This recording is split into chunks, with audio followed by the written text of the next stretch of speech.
জীবনে ভালো সময় আসার আগে এই কয়েকটি লক্ষণ দেখতে পাবেন। তাহলে বুঝে নেবেন আপনার জীবনে এবার ভালো সময় আসতে চলেছে। মাথায় রাখবেন, হঠাৎ করে আপনার মনকে নিজে নিজে আপনার মনটা খুশিতে ভরে উঠবে। নিজে নিজে মুখে হাসি ফুটে উঠবে। মনে হবে আজকের দিনটা খুব সুন্দর লাগছে। কেন যে এত সুন্দর লাগছে আপনি নিজেও বুঝতে পারবেন না। হঠাৎ করে আপনার মনে একটা আনন্দের দোলা দিয়ে উঠবে, অর্থাৎ আপনার মন নিজে নিজেই আনন্দিত হয়ে উঠবে। হঠাৎ করে আপনাদের বাড়িতে কোনো গরু বা ষাঁড় প্রবেশ করবে। আপনারা তাকে তাড়িয়ে দেবেন না, রুটি হোক ভাত হোক কিছু একটা খেতে দিয়ে তারপরে তাকে তাড়িয়ে দেবেন, কিন্তু তাকে মারধর করবেন না। মাথায় রাখবেন, ভালো সংকেত আসার আগে তুলসী গাছ ফুলে ফেঁপে ওঠে।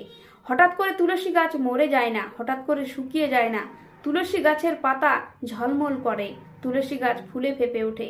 তখনই বুঝবেন আপনার সংসারে ভালো সময় আসতে চলেছে, অর্থাৎ